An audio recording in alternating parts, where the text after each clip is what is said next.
പാകിസ്ഥാനിൽ മൗലിക അവകാശങ്ങളുടെയും സംരക്ഷണത്തിന്റെയും ഉറപ്പു നൽകുന്ന ദേശീയ ന്യൂനപക്ഷ അവകാശ കമ്മീഷൻ സ്ഥാപിക്കുന്നതിനുള്ള പ്രമേയം പാർലമെന്റ് അംഗീകരിച്ചു. രാജ്യത്തിന് പ്രതീക്ഷ നൽകുന്ന ഒരു ചുവടുവെപ്പാണ് ഇതെന്ന് പാകിസ്ഥാൻ മെത്രാൻ സമിതിയുടെ പ്രസിഡന്റ് സാംസൺ ഷുഖാഡിൻ വ്യക്തമാക്കി. ക്രിസ്ത്യാനികൾ, ഹിന്ദുക്കൾ, സിഖുകാർ, മറ്റു മതങ്ങൾ എന്നിവരുടെ അവകാശങ്ങൾ സംരക്ഷിക്കുന്നതിന് ഉത്തരവാദിത്വമുള്ള കമ്മീഷനായിരിക്കും ഇതെന്ന് റിപ്പോർട്ടുകൾ പറയുന്നു. ഡിസംബർ 2 പാർലമെന്റിന്റെ സംയുക്ത സമ്മേളനത്തിൽ ഇസ്ലാമിക മതകക്ഷികൾ പ്രതികൂലമായ അഭിപ്രായം പ്രകടിപ്പിച്ച സജീവമായ ചർച്ചയ്ക്ക് ശേഷം 160 വോട്ടുകൾ അനുകൂലമായും 79 വോട്ടുകൾക്ക് എതിർത്തുമാണ് ഭൂരിപക്ഷത്തിന്റെ പിന്തുണയിൽ നിയമം അംഗീകരിച്ചത്.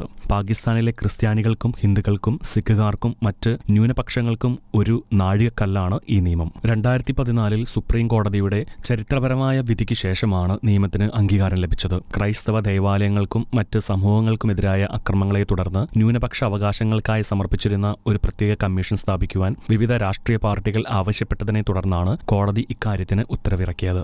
നിയമമനുസരിച്ച് അവകാശ ലംഘനങ്ങൾ നിരീക്ഷിക്കുവാനും ദുരുപയോഗങ്ങൾ അന്വേഷിക്കുവാനും പരാതികൾ പരിശോധിക്കുവാനും ജയിലുകളും പോലീസ് സ്റ്റേഷനുകളും പരിശോധിക്കുവാനും നയങ്ങളെക്കുറിച്ച് സർക്കാരിനെ ഉപദേശിക്കുവാനും വിവേചനം തടയുന്നത് ഉൾപ്പെടെ മതന്യൂനപക്ഷങ്ങളെ പ്രത്യേകമായി ബാധിക്കുന്ന നിയമങ്ങൾ നടപ്പിലാക്കുന്നത് അവലോകനം ചെയ്യുവാനും കമ്മീഷന് അധികാരമുണ്ട്. നിർബന്ധിത മതപരിവർത്തനം, നിർബന്ധിത വിവാഹം, മതനിന്ദ, നിയമത്തിന്റെ ദുരുപയോഗം, പോലീസ് സേനയുടെയും കോടതികളുടെയും ചിലപ്പോൾ വിഭാഗീയ സമീപനം എന്നിവ അമുസ്ലിം സമൂഹങ്ങളുടെ ജീവിതത്തെ ബാധിക്കുന്ന സാരമായ പ്രശ്നങ്ങളായി തുടരുന്നതിനിടെയാണ് ഈ പുതിയ നിയമത്തിന് പാർലമെന്റ് അംഗീകാരം നൽകിയിരിക്കുന്നത്.